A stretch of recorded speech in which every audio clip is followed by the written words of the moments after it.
Hey, buddies, PotatoMcWhiskey here, and welcome to Let's Play Civilization 6 in the Urban Complexity modded series. Now, normally this is the part of the video right at the start where I explain what we were doing in the previous episode. However, I have absolutely no memory of this place or this game, so I'm just going to go ahead and keep playing and act like everything is completely normal.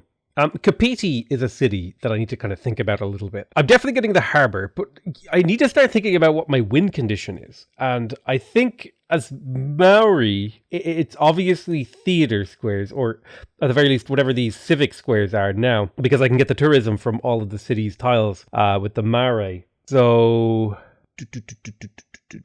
I can go for a cabinet. Yeah, I think we just go down the basic theater square route and like also generate a little bit of fate so we can make national parks and stuff. Is there a viable place in this town for a national park aided by a preserve? And there actually might be such a thing because the appeal over here is actually fairly decent. So a national park like right here kind of makes sense. If I fill these tiles in with the national park stuff, and then I put a preserve on this tile right here. Now, this preserve won't be a perfect preserve. It'll have some issues.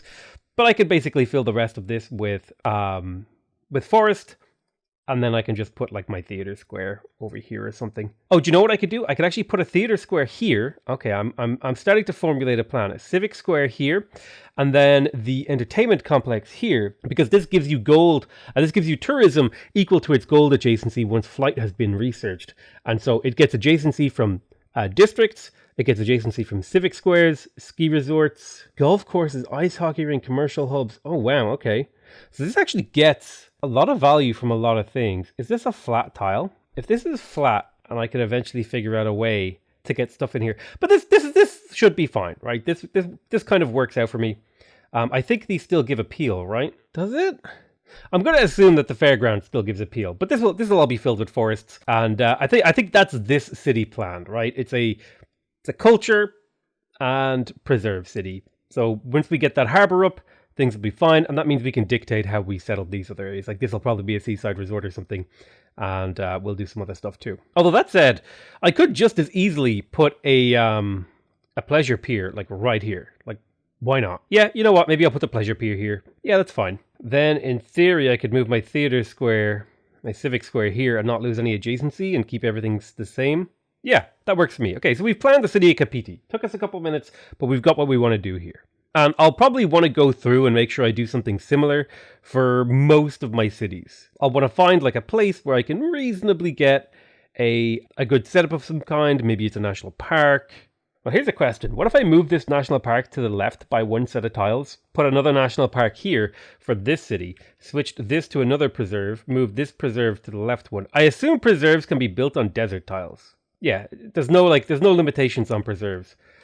So that would kind of reshape my national park situation. And in all honesty, I may as well put the preserve here for this city because it's kind of more exciting if you have two tiles that are boosted by the same preserve. And then through the power of cooperation, both of these cities actually have now a very, very strong pair of national parks. This one might be a little bit harder to pull off. I'm hoping I can get the appeal high enough with this one. I should be able to get the appeal up here. Yeah, 1, 2, 3. Once I can plant forests, I can do this. Yeah, so that kind of helps both these cities plan. I'm going for a commercial hub in here, but we'll just like kind of advance the timeline a little bit here. Then we'll talk about like retooling our empire later. Oh, I got my bioream down here and settled this city. I don't know what I'm going to do with this city either.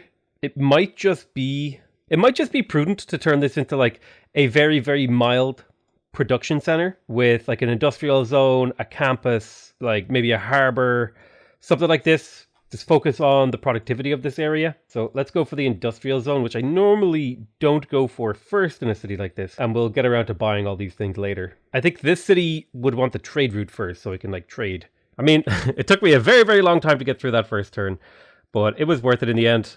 We spent a little bit of time planning our cities.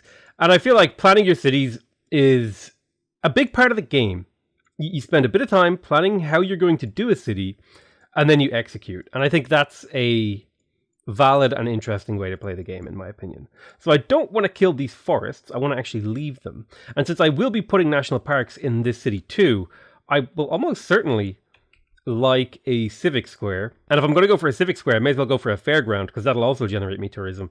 And I want the fairground to be adjacent to the commercial hub because it gets a boost from the commercial hub. So this kind of trio or quad of districts actually seems pretty reasonable. It's going to be a very heavy city. Now, this city, on the other hand, I don't know what to do. I have a builder. I don't want to chop these forests, actually, now that I think about it. It's very rare in Civ to get yourself into a position where you have an inability to actually make moves with your builders. I find that's quite rare. I also think these mines are maybe a little bit redundant. I mean, I'll be getting rid of them at conservation, so it's kind of okay, but I'll leave them there for now. All right, we have access to castles, which gives us access to the artillery battery, extra siege experience. Oh, siege units get a free promotion, extra city defense strength and range strength on the level of walls, and then just the standard production, housing, citizen slots, all that good stuff.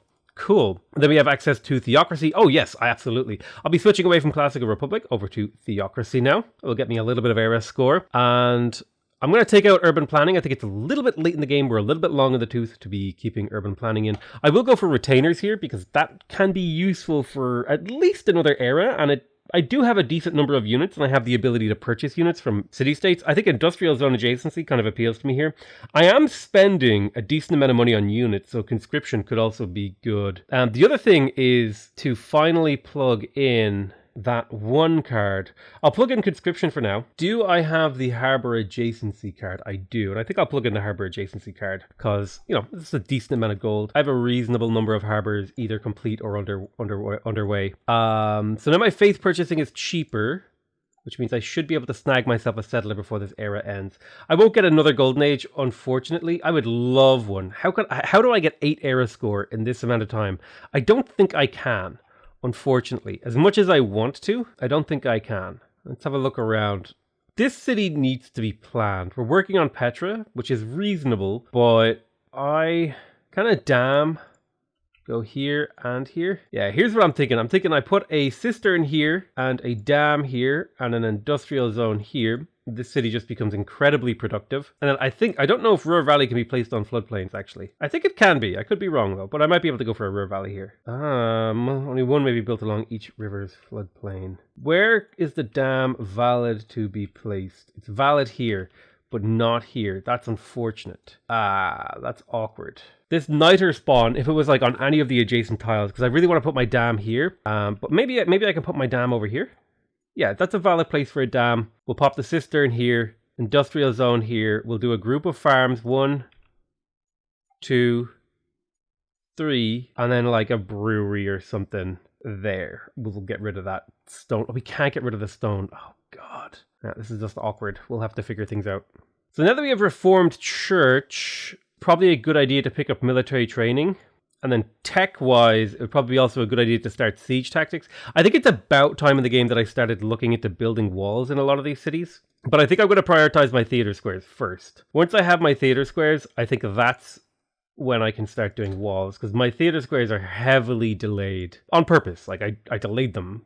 No, not without cause. It's just, they are delayed. Alright, let's faith purchase another stupa. I don't know where my nearest boat is. Here it is. Pop you in the water to escort the settler. I'd like to get a city over here, for sure. So we picked up that policy that allows me to build harbors fast, which I think is better than conscription. And limes will be better in the near future, but I'm not going to plug it in quite yet. I want to keep colonization and harbor adjacency in, I think. 10 turns from now, I will start producing settlers from my capital, and perhaps we could go unlock the ability to make spies. I have suzerainty of 2 scientific city-states. I'd like to get suzerainty of another religious city-state. I have to find one. The Vatican looks like it might be a viable option, so we'll see how she goes. This is another island with a little bit of potential for a national park. I could fit at least 1 national park here. If I put a farm here and a brewery here, although breweries with lower appeal, I don't know. Maybe if I settled on the wheat? Yes, I think we settle on the wheat here. We build a preserve just for the sake of the extra yields and having fun in here.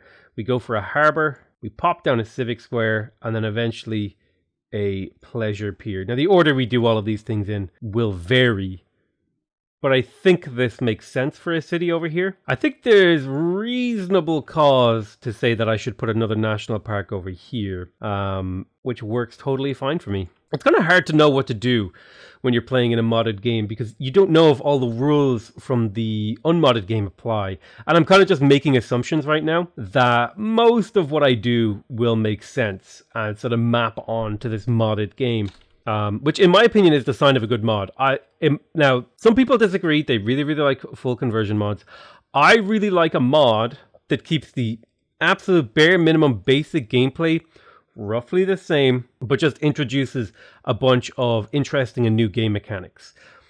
So the basic strategies that players will follow is going to be roughly familiar, but the actual functional mechanics are slightly different. So like there'll be, like in the case of Civ, that would be new buildings, stuff like that. I'm going to run out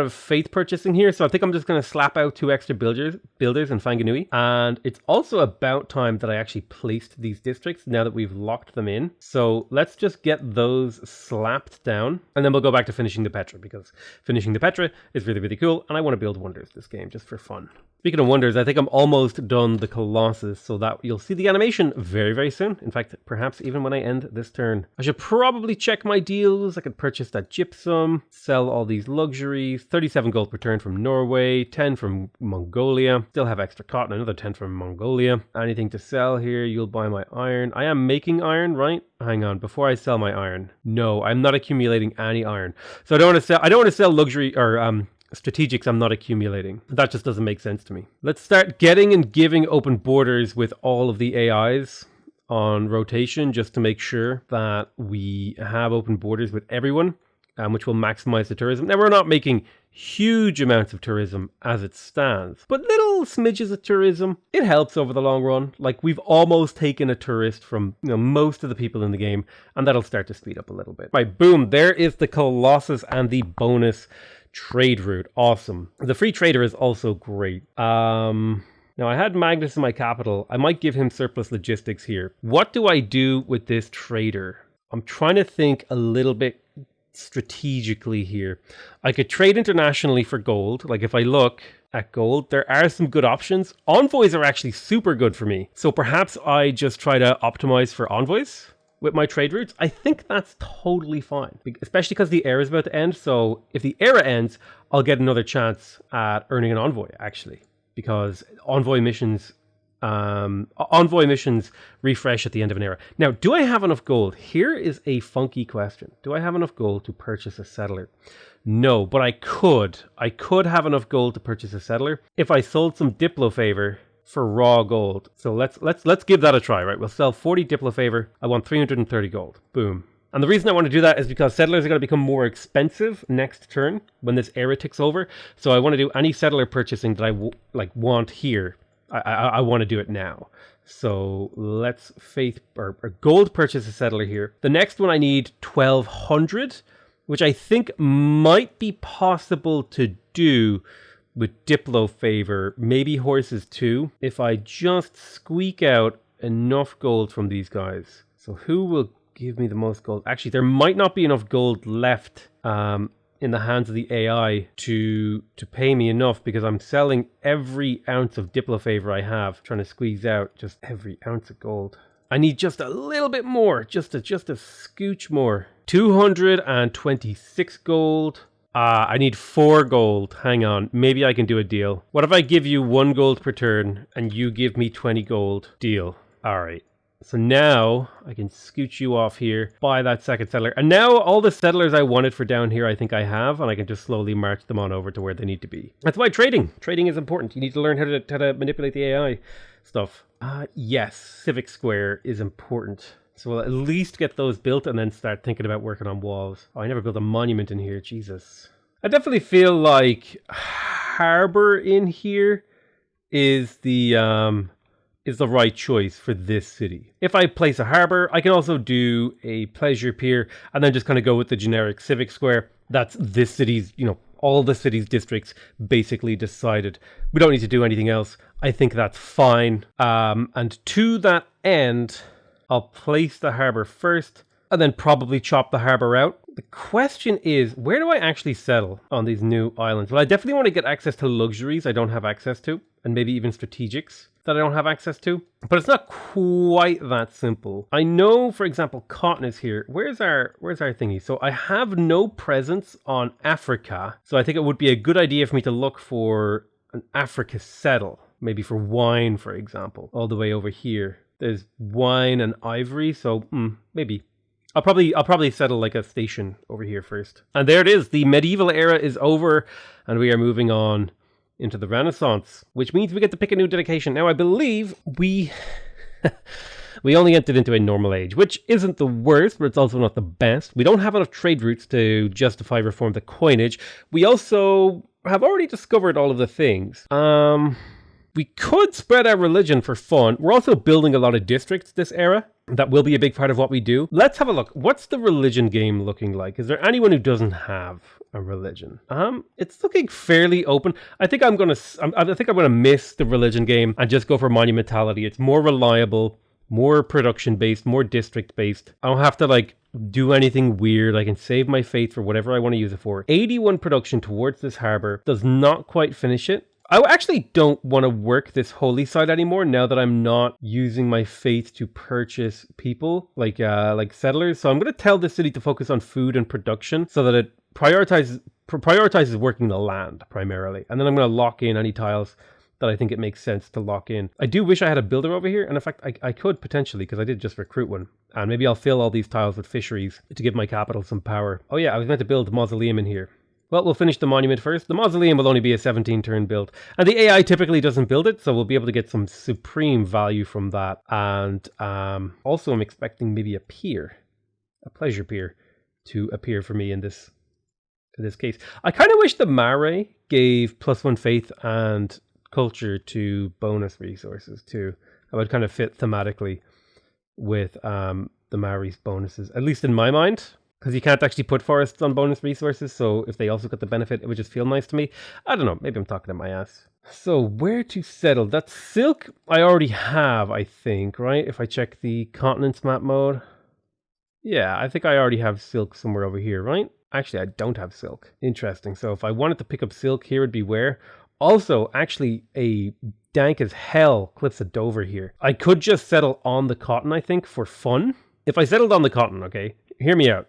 It's going to be a fun city. Just make a really, really cool Cliffs of Dover with the preserve. Then again, I could do it slightly differently in actually turning the Cliffs of Dover into a national park, which seems viable at this stage of the game. Kind of wish this was like a land tile or something. I could just put a preserve on it. I could still put a preserve here. Boost 2 tiles. Is that really worth all? Like, if we think about the production that goes into a preserve, right? Let's look at a preserve, right? It's the full cost of a district plus 2 fairly expensive buildings, 150 production for the tier 1 building, and then another 450 for the tier 2 building. And so if you're not getting like a large amount of value there, I feel like you're it's a bit of a mummer's farce or whatever you want to call it, right? It's just not the value doesn't work out if you don't at least get like 3 tiles hit by the preserve. So I think definitely a national park. Maybe not the preserve. So I think we'll get the city settled first, because of course there is a reasonable harbor here. It's not amazing, but it'll do the job. And this will act as a nice little station for my empire, an outpost, if you will. Where am I building my theater square in here? I feel like the pleasure pier is going here. The civic square is going here. Although then again, this might be more of a military production base. So maybe I'd rather go for an aerodrome. The aerodrome allows you to build and store aircraft. You can build inside the aerodrome a hangar. Gives you military production towards aircraft. So what does the airport do anything? Okay. 25% tourism pressure from this city towards other civilizations in the modern era. So airports are super worth building and powering too. It looks like gold is the mark of nobility here. Ooh, yield and tourism bonuses are extended to all city centers within 6 tiles. That's a lot of gold. The bonus applies once to a city, and multiple copies of building within 6 tiles and not provide additional bonuses. +1 area unit slot. Okay, international trade routes. Yes. So I think I want an airport here. Now, this thing doesn't get any adjacency as far as I know. But if I get that aerodrome here, I'm pretty sure that hits all 1, 2, 3, 4, 5, 6. It hits all of my local buildings. It definitely would be nice to have like an airport or two over here. But that might be something I do in like a little crap city here. I don't really want to settle a crap city here. It might just be what I have to do. You know what? There's a possible airport here. Hits this potential city. 1, 2, 3, 4, 5, 6. Hits this potential city. If I do 2 cities really, really close together, might be able to do something like that. That would hit all of these. And then I would just need like one more airport over here to make the tourism boosts. Right, there is Diplomatic Service, which gives us access to the regular cards as well as Vissel Banking. We do want to start thinking about allies, actually. It could be something important to us in the long run. We have the access to the Chancery now, which is something we want to build. The Entrepot, or the Entrepot. 3 gold per ally, 1 gold, 1 production, all on Improved Coast. Gold, citizen slots, all that good stuff. We have the Mansion, which is a Tier 2 Theatre Square building. +1 culture per promotion of a governor established in the city. That's cool. +1 culture. This is more of a tall building. Interesting. And then all the regular stuff. So with Diplomatic Service, we have access to spies. I think I'll head towards humanism now. We got our monument in Farakawa. Let's go for Mausoleum. And I think up here, I'd love to get St. Basil's, but it's a 96 turn production because the city is so stuck. So I'm going to purchase a granary and maybe we can grow a little bit out of that problem. If I also go for the fishing dock, I could maybe purchase a fishing boat, get that improved, grow this city into a St. Basil's Cathedral city. I like it. I want to try it. At least I want to give it a shot because I don't think anyone is building St. Basil's Cathedral, are they? No, nobody's building it yet. So if I get started first, I think I have a good shot at getting it. This is what I like about playing on a slightly lower difficulty. It's much easier to get wonders and just go for them, and you also get punished way less for actually doing it. Like you don't suffer quite as badly as you normally would in a game of Civ if you go for wonders, because wonders kind of hurt your game plan, right? They take very, very long time to build. They provide sometimes game-changing bonuses, sometimes not game-changing bonuses, and they typically have a very long time to pay off. All right, there we go. We found the Cliffs of Dover by settling near it. I have no idea what to do with this city other than basic stuff for now. I will place the harbor. And for now, I'll get to work on the monument. The city is just going to kind of work away on its own for a long time. It doesn't actually have tiles it needs to improve. He wants to sell me a great work, and I'll take it, actually, because I can only ever have 1 great work of writing, so I may as well take it. All right, more fisheries in the capital. That's worth 2 food and 1 production on every one of these tiles that I put them on, which is actually really, really high value for a tile improvement. At least in my opinion, I find most tile improvements just are not that good. Not least until you have technology, but a little bit of food, a little bit of production. That's awesome. Honestly, if a tile improvement gives you +1 food and +1 production, it's super worth it. Super worth. +1 of either, not worth it. +2 of either is fine. That's when okay, here we go. Yeah, you can have my great work of writing. That's when I feel like that's when I feel like tile improvements come into their own, is what I was trying to say. Is when they start giving you like +1. Where was this? I need to escape. Yeah. Oh, I was so close.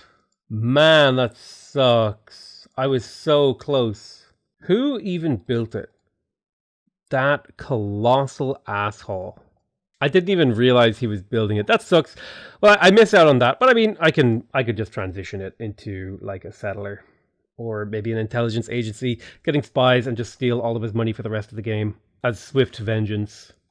Or rather, slow plodding, death by 1,000 cuts vengeance. That's unfortunate that I didn't get that. I put so much effort into it, and to just have it not pay off never feels good. You put your bleeding heart into these things and they just always backfire on you. It's bleeding horrible.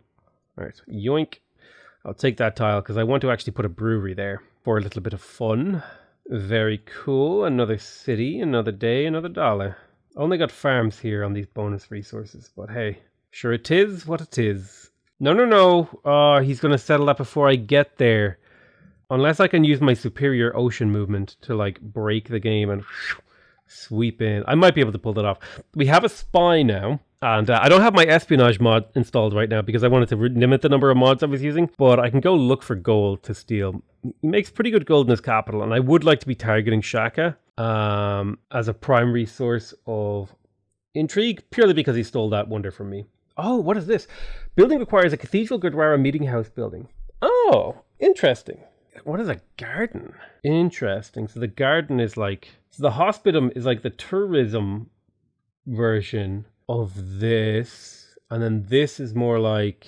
Two housing, citizen slot. This is more like faith and great person generation. Interesting. Well, I definitely want to go the tourism route here. So the hospitum definitely makes sense. I can build settlers in 6 turns, which is cool. Devastating. I need housing, which means I need this harbor. I should totally get my civic square over anything else. That's just too important for me to ignore. I do need like all of this infrastructure, but I'll prioritize that. Okay, we got our harbor in here, but we don't need to build it immediately as much as I want the trade dock. And it's really, really good. I will actually place down this civic thing, and then I'll work on the trade dock. I'm going to take surplus logistics on Magnus. That'll give me a 20% growth bonus in my capital, which is where I want that. Yeah, seems good to me. Let's harvest out this harbor, then immediately place the civic square and try to get that finished as well. I heard a barb noise. Okay, I don't like that. That's fine. Mansa Musa would like to buy my niter. Let's have a look. You want to buy my this, and you will buy my cotton. Cool, sold off my spares. One of my trade routes over here was plundered, which means I need a navy to go over here. Can I buy maybe a naval unit? A privateer will for sure help. So there's something plundering over here that I need to go deal with. We got our cistern in Opango, which I'm kind of excited about. I could get the hammer works. I get the orchard, which gives me gold to farms, plantations, pastures, camps, fisheries, and unique improvements, but those are adjacent only. +2 food, +2 housing, +2 citizen slots. Citizens give me extra food. So this basically turns these into like decent farming tiles. I believe as it currently stands, the cistern gives you +1 food and +1 production. So the orchard would turn these into 3 food, 1 production, 2 gold tiles, which are actually super good. Like the orchard is a great way to get growth in a city that's going to lack growth. But I don't think this city is going to lack growth. If you look at the coastline, we have a ton of food and we haven't even fully fisheried it up. They're going to say work a mixture of food and production. You no longer need to de-emphasize science, but maybe the hammer works would be better because this would turn this into more of like a scientific city, which is what it kind of is. It's kind of carrying my science. This city produces roughly half my science. So if I went for the, well, what does the bathhouse require? Arena, temple, or mare. Okay. If I went for the hammerworks, +1 production, so this would be an extra 2 production, because the cistern itself would get +1 production, and we get an extra 2 production for each adjacent district, or +1 production for every 2 adjacent districts, rather, which means that's 2 production from the hammerworks. City doesn't have a watermill or an improved iron resource. It would also be 2 science and some citizen yields. I think we go for the hammerworks here. And we should also place another district. I want to place my civic square there. I definitely want my civic squares. Like, that just has to happen. And I think the best place to put it is here. Unfortunately, in the city, don't have a better option. All right, we'll pop the brewery down there because it'll eventually make stuff from this wheat. Like, it'll get value from them. Why am I building walls in here? Oh, this is a border city. That's right. Right there, we have access to the garden now, which is the great people version of things. I'm sitting on a ton of faith, and I'm trying to remember what I could use my faith for. I guess I could evangelize my religion now at this late stage of the game. That makes sense to me. I don't have faith spending really as an option. I think I would like lumber mills and rainforests, and at the very least, I also want these camps that I potentially build over here to get +1 food, +1 production, because that turns these into much more productive tiles. Pop down a fishery, 2 food, 2 gold, potential tile maybe? I don't know. There was something pillaging my trade routes, and I'll start getting more now. Pop you up there. You might not settle in time. I'm hoping. It would be really, really nice if I could settle this city in time. Might not happen though if they settle in place. No, okay, we got a chance. Unreal.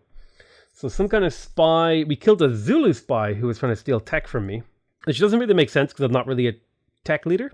We got our fishing wharf in Kahuia, which makes all of these fishing tiles like super value. We should be able to reach 10 pop before we ever need to build the aerodrome. So I'm thinking maybe we could make some changes here. Maybe we could add a civic square to this city. And I think I will, because even if this is, I think Civic Square is like, it's where my unique building is, so it kind of feels like I have to get it. And I just think I need to get as much culture as possible now to get to conservation as fast as possible, because conservation is where a lot of my empire's power lies, is getting to conservation. So monuments are just, top priority for me at the moment. Although in this city, I really want to go for St. Basil's. I might gold purchase the fishing wharf and the chancery and then just go Basil's. See if we can make Basil's work. And we'll just pump gold into the city to see if we can get it. Yerevan and Caguana. What do we look like for gold or production from trade routes? Maybe if I made allies with Mongolia, I could get that ally trading card in. Nah, it's not worth it. I could also trade with my capital from here to grow this city really fast, work more tiles. Maybe that'll result in value. I definitely want to look for gold, and then I want to prioritize getting these envoys. So I'll keep trading with these city-states, because every envoy I pick up is worth 1 gold per turn, which is not game-breaking, but it's not insignificant either. Let's evangelize a belief, and we have 2 basic types. We can go for sacred places, which isn't bad. Papal primacy seems like it could be good to spread my religion around to some of these city-states, especially the ones where I should be considering religious conversion. Having a few city-states dotted around the map following my religion could be helpful if I went for papal primacy. It just gives me an added effect when I send envoys around. I have a relatively large population, so anything that scales off of population or number of cities also works. However, that would require me to actually spread my religion, which I could do if I went for holy orders. Although I'm kind of more of an itinerant preachers kind of guy, where I let my religion spread itself slowly and passively over the game. I'm a big fan of itinerant preachers, because it doesn't require me to spend faith to use. So I'm going to take itinerant preachers. That'll make my city spread the religion a little bit further than it normally would, which should, in theory, result in my capital now applying pressure to this city as well. All right, nice. We completed our first technology of the Renaissance era, which is siege tactics. So we can now start building walls, which will give us 6 tourism in every city once we fully complete them. At least 6 base tourism. I should totally pick up cartography for the +2 gold from fishing boats. Should have done that already. I don't know why I didn't. And this one we want to look for production. Opango. Why is this only... This one appeals to me. 6 food and 2 production means that this city will grow very, very quickly and start working these tiles. Which should, in theory, reduce the production time of St. Basil's Cathedral rapidly and significantly. Yeah, I'd like to grab the wine. Let's see if we can't snake our way down here and pick some stuff up. Maybe a city here or something? We'll figure it out. Okay, this city is not especially useful, so I'm not going to put any mental energy into developing it. I'm going to just save my mental game for the cities that make sense for me to help. All right, nice. We found the trireme that's running around, or the galley rather, that was ruining my day. And I have a privateer now in the area, also protecting my trade routes. Civic Square is almost done in our capital. I'm looking for gold, and then I'm also looking for envoys. So Bologna is my next stopping point. The value I am getting from those envoy cards, where does it say it here? Plus 37 gold from envoys is really damn good. Right, so let's come in here. We will gold purchase the fishing dock in here, which gives us more workable coastal tiles. I believe you were going to build a monument. I think I saved my money.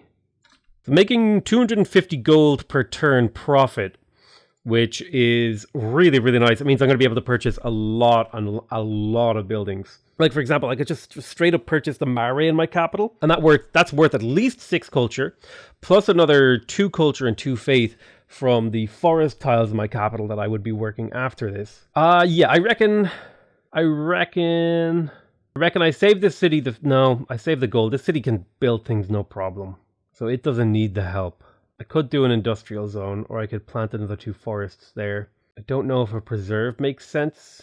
I mean, it kind of does. Here is good appeal. The problem is, if I could get rid of bonus resources, I'd be so much happier.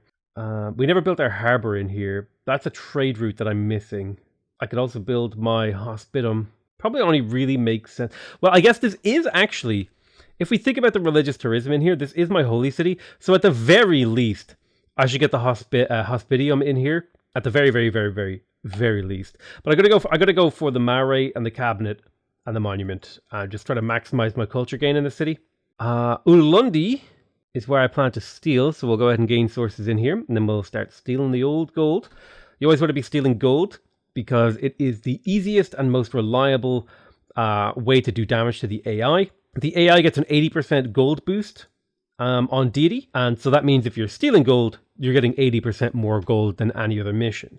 You can also steal tech, but you're always going to get the same value from stealing tech as you would in any difficulty, whereas on deity, when you're playing, or at least I'm not playing on deity, but I am playing on immortal. When you're playing on a high difficulty, the AI gets a huge boost to its gold, so if you're stealing gold, you're stealing more than you otherwise would be, so that makes stealing gold really, really valuable. Very, very simple value sort of tree that you go through when you're making a decision about what to do with your spies on high difficulty games. The higher difficulty of the game, the more likely it is that you are going to be stealing gold. Now, I think I'm going to start declaring some basic friendships with people because I'm getting into the stage of the game where I might want to consider allies, because I'm also getting into the stage of the game where I'm considering my tier 2 harbor buildings, and I have a few choices, right? I can go for the shipyard, which gives you +1 production to all unimproved coast, bonus production equal to the adjacency of the district, which is the important bit there, that extra bonus production, and the +2 production on the citizen yields for a district that has citizen yields, I believe, of +1 or +2 food and +2 gold, so it's actually really, really high value on the harbor. It turns those into great tiles, versus the entrepot that I don't remember. Here it is. Which gives you 3 gold per ally city the city has a trade route to. So this is more of a gold direction and international trade direction. So if I start getting my allies up early, I will probably pick a city that the entrepot goes into, and just send trade routes all over the world from that city. Or at least there'll be like 2 hub cities. Like I'm pretty sure this will be an entrepot city here, because if you check the adjacency map mode, there it is, +2. The adjacency is relatively low here, so we're not going to get a huge amount of value from a shipyard. Whereas over here, it's a definite shipyard, right? +5 adjacency getting doubled. That's 10 production. +3 getting doubled. Could also be an entrepot here. We'll see. Most likely is I'll probably be I'll be trading with I'll basically be trying to trade with everyone in the world, because you get a tourism bonus if you're trading with people. So to that end, actually, I'm curious, what can a trader from this city hit world-wise? Like, can it hit everywhere, or can it only hit certain cities? So now that we're hitting mercantilism, this is where we do the tourism ladder. The tourism ladder is where you completely skip the center of this civic tree and you just go colonialism, natural history, conservation. It's a beeline, but it's a beeline with high value. And then the second that you unlock conservation, you come up to your government and you plug in the, where is limes or limes? We plug in limes here, boom. That gives us 100% production towards walls. And then we go through every single city and we build walls in every single city up to tier 3, so that we can make sure that we hit the all-important 6 tourism per turn per city in the entire game, which is a really, really good baseline tourism once we hit conservation. We got our trade dock for in here. I don't need that pin anymore. Don't really need tile improvements here. Just kind of need districts. And we're going to be able to build a couple. Don't know if a commercial hub makes sense here. An industrial zone could make sense. I don't have many holy sites either, so that's also worth considering. But I don't have good spots for holy sites, unfortunately, so it doesn't make sense to go for them. Yeah, I'm not seeing it. I reckon an entertainment. Nah, see, I'm going for the pier here, so that doesn't make sense. Wow, I'm actually genuinely at a loss here. I know that there are some great engineers that provide good value, so I'll place the industrial zone, but I'll work on the civic square. Let's just go ahead and buy this barb camp tile to make them go away. Oh dear, like galley spawn. Very, very inopportune galley spawn there. Boom, there's cartography, +2 gold on all our fishing boats, which will be a significant amount of gold. We also got mercantilism. All the cards are basic. New Wonder, Haven, +1 gold on all tiles, +1 gold on all ocean tiles. Once electricity is discovered, doubled if the city's on a different continent. All naval raiders only require 1 movement to pillage. Really, really good, actually. This building is really, really good. It's actually disgustingly good. Very, very good city. Very good building for a city like here. And maybe if I was in more of a militaristic game, I would privateer my way around the world. But now that we are hitting the medieval era, what we're doing is we've executed our early game strategy. It's now turn 150, and now it's time to think about our ramp. our tourism ramp. Everything we've been doing up to this point has been prep work for the tourism ramp. So how the tourism ramp works is you essentially beeline this technology here, computers, and that's because it gives you a 25% tourism boost across your entire empire. Now, this mod obviously changes things a little bit differently, so I'm not sure, if this is 100% worth it, but at least that 25% tourism is still here, and that's 14 techs away. And along the way are a lot of pretty important techs. So you get siege tactics, maybe a couple of unit techs to protect yourself, and then if you're in a coastal game, you ramp for mass production, into industrialization, into steam power, into electricity, because electricity will typically give you access to shipyards, although that might be different in this mod. A lot of things are moved around in ways that I'm not sure. There's a cruise terminal here, which is, actually, that's really, really cool. So things are a little bit different, but this still definitely feels like the right direction to head. And all we have to do is pick the order in which we go for things. So I'm going to pick up feudalism, I'm going to pick up banking, education, I'm going to go for mass production and then industrialization. And then we'll kind of, maybe we'll go banking, mass production, and then make decisions from there. That's 5 technologies to queue up. Now the second half of this ramp is heading for conservation and then spamming out national parks. And then this ramp involves getting as much culture as possible to ramp all the way up through here, pick up democracy, then ramp all the way to environmentalism for the 25% tourism boost across your empire, and then the 50% tourism boost from online communities with international trade routes. And so now that we've reached this point, this is typically a lot of what I do when I'm going for a tourism game is a lot of the early game is actually me just screwing around, trying different things. But this is the phase of the game where roughly around here is when I start, once I get to about this section of the tech tree, that's when I start slapping down my theater squares and I begin the ramp. And we're in the tourism ramp now. So if you want to see me pop a sick wheelie off a tourism cliff, go ahead and watch the next episode. I love you all very much, and I'll see you guys next time. Bye-bye.